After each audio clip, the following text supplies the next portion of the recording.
Hi there. कैसे हैं आप लोग? स्वागत है आप सभी का हमारे यूट्यूब चैनल इंग्लिश जोन पे।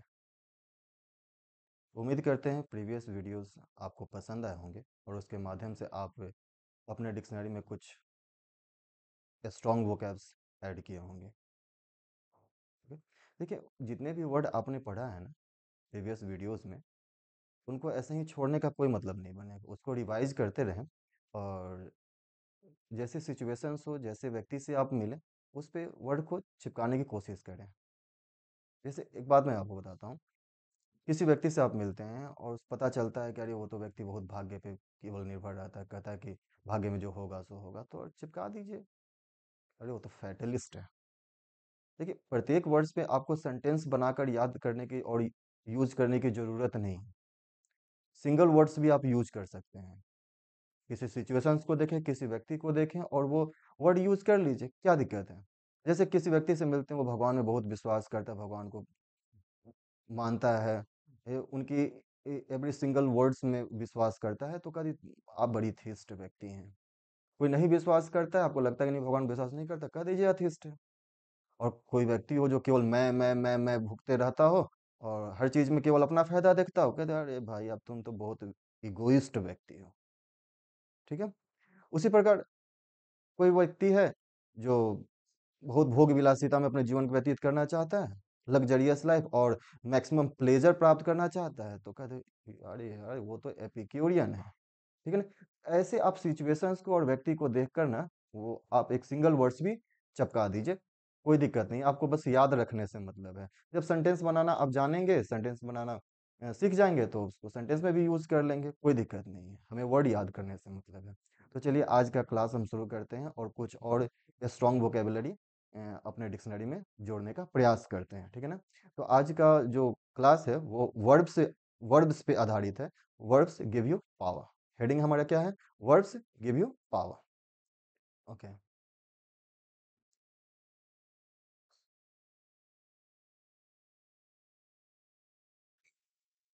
हमें पावर क्या देता है? हमारी एक्शंस देते हैं। हम जैसा काम करते हैं उससे हमें पावर मिलती है। और उस एक्शन को एक्सप्रेस करने के लिए हमारे पास शब्द होने चाहिए ना। तो जब हमारे एक्शन को एक्सप्रेस करने के लिए शब्द होने चाहिए, शब्द नहीं है, तो चलिए शब्द हम आपको सिखाए देते हैं, कोई बड़ी बात नहीं है। ठीक है? तो सबसे पहले वर्ड है हमारा एक्सपिएट है। एक्सपिएट का मतलब क्या होता है? अगर शुद्ध साफ साफ शब्दों में हिंदी में कहा जाए तो पश्चाताप करना होता है। ठीक है ना? कोई आपने गलती कर दी, तो उस गलती को सुधारने के लिए आप कोई दूसरा काम करते हैं, तो उसको एक्सपिएट करना कहा जाता है। To make amends for, to show that you are sorry for bad behaviour. आपने जो बैड बिहेवियर किया उसके लिए आप सॉरी फील कर रहे हैं। बाय डूइंग समथिंग और एक्सेप्टिंग पनिशमेंट, कुछ ऐसा काम कर दें जो आपके बैड बिहेवियर को खत्म कर दे और या तो पनिशमेंट प्राप्त करें। तो इससे इसको क्या कहेंगे? हम एक्सपिएट करना कहेंगे। टू क्या कर रहे हैं? टू एक्सपिएट अ क्राइम और sin। ये कितना अच्छा सेंटेंस इसने बनाया है। कहा है कि योम Kippur is the holy day. एक दिन ऐसा आता है, होली डे होता है। ये क्या? योम योम क्यू योम किपुर ज्यूइश लोगों का होता है। ये एक ऐसा दिन, Yom Kippur is the holy day on which Jews are expected to expiate. Okay? Expiate क्या? Sins committed during the past year. जो पिछले साल जो ज्यूस गलती से या भूल से जो पाप किए हैं यानी सिन किए हैं, उसका एक्सपिएट करते हैं। किस दिन को? तो योम किपुर को। ठीक है? नेक्स्ट वर्ड है हमारा इम्पोर्ट्यून।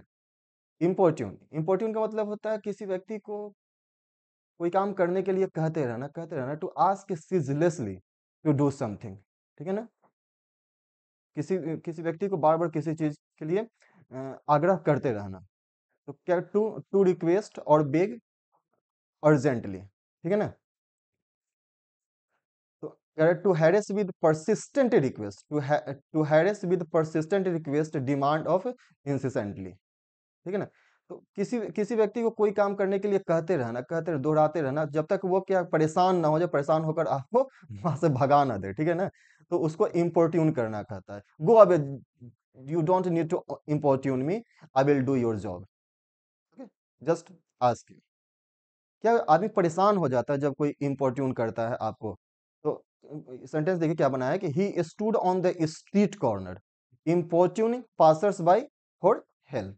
वो स्ट्रीट कॉर्नर पे खड़ा है, क्या कर रहा है कि पासर्स बाई से हेल्प हेल्प के लिए वो आग्रह कर रहा है, मदद के लिए आग्रह कर रहा है। Reporters importuned him with pointed questions. Reporter भी कम नहीं होते, रिपोर्टर्स भी अपने इंटरव्यूअर को या किसी पॉलिटिशियंस को देख लेते हैं ना, या किसी व्यक्ति से उनको कुछ सच निकलवाना होता है तो वो इम्पोर्ट्यून करते रहते हैं जब तक सच निकल कर सामने ना आ जाए। ठीक है, फिर हमारा नेक्स्ट वर्ड है इम्प्यूट। टू ले द रिस्पॉन्सिबिलिटी और ब्लेम फॉर, यानी किसी गलती के लिए, किसी काम के लिए किसी दूसरे पे दोषारोपण करना, आरोप लगाना। इम्प्यूट करना किसी व्यक्ति की, हम इम्प्यूट कर रहे हैं किसी व्यक्ति को, तो किसी गलती का उस पे दोषारोपण कर रहे हैं, भले वो व्यक्ति दोषी हो या ना हो, लेकिन हम क्या करते हैं, इम्प्यूट करते हैं और दोषारोपण करने की प्रयास करें। टू ले द रिस्पॉन्सिबिलिटी और ब्लेम फॉर ऑफन फॉल्सली और अनजस्टली। देखिए यहाँ पे ये किसी व्यक्ति को ब्लेम करता है, किसी व्यक्ति को दोषारोपण करता है, क्या तो वो क्या फॉल्सली और अनजस्टली, वो सच नहीं हो सकता है। Correct, to say that someone is responsible, to say that someone is responsible for something that है that has happened, especially especially something bad. कुछ गलत हुआ हो तो उसके लिए किसी व्यक्ति को जिम्मेवार ठहराना। ठीक है ना, फिर कह रहा है सेंटेंस देखिए क्या बनाया है इसने, I am not imputing blame to any class. मैं किसी क्लास पे अब मैं ब्लेम का दोषारोपण नहीं कर रहा हूं, ब्लेम नहीं लगा रहा हूं। I am not imputing blame to any class. It is grossly unfair to impute blame to the United Nation. क्या कर, ये ग्रॉसली अनफेयर है, ठीक है ना, ग्रॉसली अनफेयर है, क्या करना, यूनाइटेड नेशन पे ब्लेम लगाना, यूनाइटेड नेशन पे दोषारोपण करना। नेक्स्ट वर्ड है हमारा सिंटिलेट। सिंटिलेट, टू एमिट स्पार्क, यानी जब किसी चीज से प्रकाश निकलता है या स्पार्क्स निकलता है तो उसको सेंटिलेट कहा जाता है। क्या कहता है, सेंटिलेट। कि सेंटिलेट केवल प्रकाश से निकलने का मतलब, इसका फिगरेटिव यूज भी आप कर सकते हैं, जैसे किसी की पर्सनालिटी सिंटिलेटिंग होता है, किसी के मौजूदगी में आपके चारों तरफ अगर पॉजिटिव वाइब की मौजूदगी हो तो उसकी पर्सनालिटी को सेंटिलेटिंग पर्सनालिटी कहते हैं। कोई कभी कभी मूड भी होता है हमारा सेंटिलेटिंग होता है, ठीक है ना। तो ये सेंटिलेटिंग यूज हम फिगरेटिव भी कर सकते हैं और मतलब ऑब्जेक्टिवली भी कर सकते हैं। जैसे जैसे कोई इसके लिए भी जैसे एक लोहा से दूसरे लोहा जब टकराता है तो क्या होता है, उससे जो स्पार्क निकलता है, तो उसके लिए भी हम सेंटिलेट वर्ड यूज कर सकते हैं। ठीक है ना, तो ये देखिए यहाँ पे क्या करें, diamond rings scintillates in the sunlight. Obvious ही बात है, डायमंड रिंग्स क्या होता है, सनलाइट में चमकता है, तो उस चमकने को क्या, चमकने के लिए क्या वर्ड यूज किया गया है, सेंटिलेट्स वर्ड यूज किया गया है। देखिए हमने यहाँ पे कुछ पावरफुल वर्ड्स यूज किया है, ठीक है ना। वो इसके जगह पे आप दूसरा स्पार्क वर्ड यूज कर सकते हैं, लेकिन स्पार्क वेरी कॉमन वर्ड है, जनरली सब लोग यूज कर लेते हैं। आप स्पार्क के जगह पे सेंटिलेट वर्ड यूज कर लीजिए, इंप्रेशन अच्छा बनेगा, कोई व्यक्ति जानता होगा सेंटिलेट का मीनिंग तो, ठीक है ना, नहीं तो आपकी लैंग्वेज तो सुधरेगी ही। नेक्स्ट वर्ड देखते हैं मुल्क्ड। मुल्क्ड, इसका प्रोनाउंसिएशन में ध्यान दीजिए, कुछ लोग इसे मुल्ट कहते हैं, लेकिन मुल्ट नहीं होता, ये होता है मुल्क्ड होता है। मुल्क्ड होता है, क की के का उच्चारण होता है mulct. To obtain by fraud, duress और थेफ्ट। सिंपल शब्दों में कहते हैं टू चीट समवन। क्या कहेंगे, to cheat someone. To deprive of possession with wit और अनजस्टली, यानी और किसी व्यक्ति को किसी चीज से वंचित कर देना भी कहते हैं। मुल्क का मतलब होता है किसी चीज को, किसी व्यक्ति को किसी चीज से वंचित कर देना। दे वर ट्राइंग टू मुल्क्ड, देखिए क्या कह रहा है, they were trying to mulct the insurance company for an accident that never happened. वाह, समाज में ऐसे लोग बहुत भरे पड़े हैं, ठीक है ना, जो कभी कभी गलत इंश्योरेंस क्लेम भी कर देते हैं, ठीक है ना, क्लेम करके पैसे ले भी लेते हैं, तो क्या करते हैं, मुल्क्ड करते हैं, ठीक है ना। आप इसके लिए जनरली हम क्या करते हैं, फ्रॉड, ये देखो ना, फ्रॉडरी कर रहा है। फ्रॉड क्यों वर्ड यूज करें, जब हमारे पास एक पावरफुल वर्ड है तो उसके जब क्या वर्ड यूज करेंगे, मुल्क्ड। नेक्स्ट वर्ड है हमारा ऑस्ट्रासाइज। ऑस्ट्रासाइज में होता है किसी व्यक्ति को समाज से बहिष्कार कर देना होता है, यानी अपने ग्रुप से भी निकाल देना को ऑस्ट्रासाइज कहते हैं। जनरली किसी धार्मिक संस्थान से, समाज से, पॉलिटिकल पार्टी से किसी व्यक्ति को निष्कासित कर दिया जाता है तो उसको हम ऑस्ट्रासाइज कहते हैं, ठीक है ना। To to exclude from a group by common consent, यानी आपसी सहमति बनाकर किसी व्यक्ति को ग्रुप से बाहर कर देना। इसको समाज निकाला भी कहा जाता है, समाज से किसी व्यक्ति को उसको समाज निकाला भी कहा जाता है, ऑस्ट्रासाइज। ध्यान रखिएगा, she was ostracise from the scientific community, she was ostracise from the scientific community for many years because of her radical political beliefs. Radical political beliefs होने की वजह से किसी खास पॉलिटिकल पार्टी से उसका एसोसिएशन होने की वजह से जब क्या कर जाता है, इसे साइंटिफिक कम्युनिटी से ऑस्ट्रासाइज कर दिया जाता है, निकाल दिया जाता है। ओके, अगला वर्ड देखते हैं। अब एक और आता है डेप्रीकेट। डेप्रीकेट जनरली ऐसे एक्शन करने वाले आपके आसपास दिख जाएंगे जब आपके अच्छे कामों को वो नजरअंदाज करेंगे या उसको कम आंकेंगे, या कुछ ऐसी बातें कह देंगे जिससे आपको मायूसी उत्पन्न हो, आप में मायूसी उत्पन्न हो। मतलब वो नहीं चाहते हैं कि हाँ, आपको आपके सामने तारीफ करना या आपको इंस्पायर करना, वो आपको इंस्पायर करना नहीं चाहते, इसलिए आपके कामों को, आपके ओपिनियंस को स्पेशली, और आपके जो राइटिंग्स हैं, जो कार्य है, उसको वो डेप्रिकेट करते हैं। इसका इसका सिनोनिम्स दो हो जाते हैं, एक तो बिलिटिल होता है, ठीक है ना, इसका सिनोनिम बिलिटिल,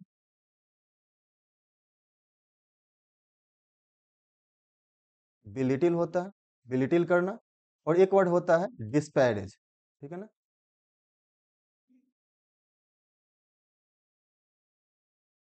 डिस्पैरेज, दोनों ही ना काफी क्लोज सिनोनिम है। एक विली पैड होता है, विली पैड या विली पैन होता है, आप एक बार चेक कर लीजिएगा, ठीक है। नेक्स्ट वर्ड है हमारा प्रोक्रेस्टिनेट। अच्छा, इसका एग्जांपल देखना क्या दिया डेप्रिकेट का।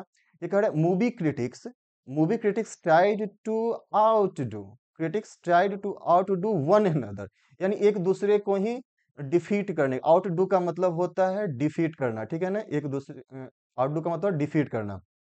तो यानी एक दूसरे से आगे निकलने का प्रयास करना, आउटडू का मतलब होता है।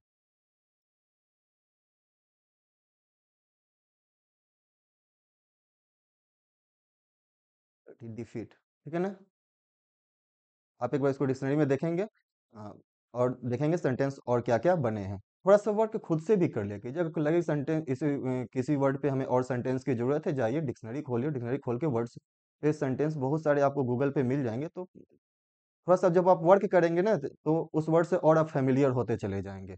तो थोड़ा सा एफर्ट अपना अपना डालिए, एक नोटबुक बनाइए, उस पर मैक्सिमम सेंटेंस ऐड करने की कोशिश कीजिए। ठीक है, नेक्स्ट नेक्स्ट देखते हैं क्या है। प्रोक्रेस्ट नहीं, अभी सेंटेंस क्लियर कहाँ हुआ। Movie critics tried to outdo one another, in deprecating the comedy as the stupidest movie of the year. जो मूवी के क्रिटिक्स हैं, जो क्या कहें मतलब कि ये जो कॉमेडी है, कॉमेडी से वो क्या बोलते हैं, कहते हैं कि ये stupidest movie of the year होता है, इस सदी के सबसे स्टूपिडेस्ट, यानी स्टूपिड मूवी है ये। ठीक है, अगला वर्ड है हमारा प्रोक्रेस्टिनेट। प्रोक्रेस्टिनेट का मतलब होता है टाल मटोल करना। सिंपल वर्ड हम क्या यूज करते हैं जनरली, कि डिले करना, डिले करना यूज करते हैं ना। डिले मत करो यार, टार टार मटोर मत करो, हमारा काम जल्दी से कर दो। तो क्या कहते हैं, हम इसके लिए एक अच्छा वर्ड यूज कर सकते हैं, प्रोक्रेस्टिनेट मत करो, ठीक है ना, हमारा काम है, कर दो। अपनी जॉब समय से करो, अपनी कार्य को, अपनी रिस्पॉन्सिबिलिटी को प्रोक्रेस्टिनेट मत करो। ऐसे भी वर्ड यूज कर लेंगे हम। हमें हमें वर्ड यूज करने से और याद रखने से मतलब है, उसको इंग्लिश में सेंटेंस बनाकर याद रखें या हिंदी में हम सिंगल वर्ड ही केवल यूज करके अपनी बातों को वहां तक कन्वे कर दें। ठीक है ना, बस याद रखने की जरूरत है, सेंटेंस आप बना लेंगे, हमें उम्मीद है, समय के साथ। ठीक है, आगे बढ़ते हैं। प्रोक्रेस्टिनेट क्या दिया है, to put off until a future time, भविष्य के लिए टाड़ देना, ठीक है ना। He told her to stop procrastinating and get to work. He told her stop procrastinating and get to work, टाल मटोल मत करो, चलो काम पे आओ, काम पे लग जाओ, ऐसे डांट देता है। ठीक है ना, नेक्स्ट देखते हैं क्या है। नेक्स्ट है रस्टिकेट। रस्टिकेट के बहुत अच्छा वर्ड है। ऐसे भी गर्मी का दिन आ रहा है, गर्मी में शहर में रहना मुश्किल हो जाता है, तो कुछ लोग क्या करते हैं, रस्टिकेट करने की कोशिश करते हैं। ठीक है, यानी शहर में जब इतनी पॉल्यूशन है, बहुत सारी बीमारियां हैं, चलो कुछ समय गांव में बिता के आते हैं। कंट्री, इसके लिए हम कंट्री साइड यूज करते हैं, ध्यान रखिएगा, इसके लिए क्या यूज करते हैं, कंट्री साइड। कंट्री साइड में होता है गांव या देहात। तो चलो कुछ समय गांव देहात में व्यतीत करके आते हैं, वहां के जो फ्रेश हवा है वहां उसको प्राप्त करके आते हैं, यानी खुद को रिजुविनेट करते हैं। कहाँ? रस्टिकेट करके। रस्टिकेट का एक और मीनिंग होता है सस्पेंड करना। किसी स्टूडेंट को जब क्लास से सस्पेंड कर दिया जाता है तो उसको रस्टिकेट करना भी कहा जाता है, तो ध्यान रखिएगा। और यहाँ पे हमारा मेन फोकस किस पे है?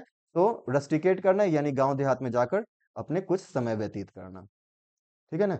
दे always try to rusticate in the summer time, they always try to rusticate in the summer time if finances permit. अगर उसकी जो कमाई है, उसके जो बचत हैं, अगर परमिट करता है, अलाउ करता है, तो हरदम क्या करता है, कंट्री साइड में जाकर समर टाइम अपना व्यतीत करना चाहता है। नेक्स्ट वर्ड क्या है हमारा? वेजिटेट। वेजिटेट का मतलब होता है निरर्थक जीवन भी जीना, निरर्थक जीवन व्यतीत करना, यानी to participate in every work passively. यानी वो किसी काम में मौजूद है भी, नहीं भी है, उसके होने ना होने से उस कार्य पे कोई प्रभाव नहीं पड़ता, यानी उसकी लाइफ बिल्कुल निरर्थक होता है अगर कोई वेजिटेटिव लाइफ जीता है तो। कह रहा है कि to live in a passive way. I am worried that after I retire I will just sit at home, watch TV and vegetate. ठीक है ना? कह रहा है कि मैं चिंतित हूं कि जब मैं रिटायर हो जाऊंगा, आई will just sit at home, घर पे बैठा रहूंगा, टीवी देखूंगा और वेजिटेटिव लाइफ जीऊंगा। ठीक है ना? निरर्थक जीवन गुजारूंगा। इस प्रकार आपको कुछ नए वर्ब्स मिले, आप इसे ध्यान में रखेंगे और कोशिश करेंगे कि आप इसको पूरी सेंटेंस ना बनाकर, तो जैसे जैसे सिचुएशंस उत्पन्न हो, सिचुएशंस आपके सामने मौजूद हो, उसके लिए वर्ड यूज कर दीजिए, प्लेस कर दीजिए सिंपली। ठीक है ना? जैसे कोई कोई गलत काम नहीं किया है और बहुत मायूस है, तो कहता है यार तुम्हें एक्सपिएट करने की जरूरत नहीं है, तुम बहुत बड़ा काम, बहुत गलती नहीं किए हो। ठीक है ना? एक्सपिएट मत करो। ठीक है? इम्पोर्ट्यून, ये भाई ज्यादा इम्पोर्ट्यून मत करो, ठीक है ना, हम तुम्हारा काम कर देंगे, जाओ, कह दीजिए। ये ऐसा होता है ना, इम्पोर्ट्यून का मतलब कि आपसे, जब तक आपसे आपका अपना काम करवा ना ले तब तक आपको इम्पोर्ट्यून करता रहेगा, आपसे कहता रहेगा। ठीक है ना? फिर इम्प्यूट, दोषारोपण करना। काहे दोषारोपण कर रहे हो भाई? दोषारोपण मत करो, हमने वो काम नहीं किया है। ठीक है? सिंटिलेट, सिंटिलेट, आपकी पर्सनालिटी काफी सेंटिलेटिंग है, तारीफ कर दो यार, कोई खुश हो जाएगा। अगर किसी पर्सनालिटी वाकई आपको अच्छी लग रही है तो आपकी पर्सनालिटी काफी सेंटिलेटिंग है। ठीक है? नेक्स्ट देखते हैं, मुल्क्ड, उसने मुझे मुल्क्ड कर दिया, उसने मुझे धोखा दिया। ठीक है ना? ऑस्ट्रासाइज, ठीक है ना, राम को ऑस्ट्रासाइज कर दिया गया। ठीक है? नेक्स्ट, हमारे क्लास से एक लड़के को ऑस्ट्रासाइज कर दिया गया, यानी बाहर निकाल दिया गया। डेप्रिकेट, डेप्रिकेट, भाई तुम्हें हमारी कामों को अंडर एस्टिमेट करने की जरूरत नहीं है। देखो कितना अच्छा वर्ड, अंडर एस्टिमेट करना। इसका होता है क्या? अंडर एस्टिमेट करना भी हम लिख सकते हैं, एक सिंपल जो आप सभी जानते हैं अंडर एस्टिमेट का मतलब, तो हम ये वर्ड लिख ही देते हैं, अंडर एस्टिमेट करना। एक मिनट,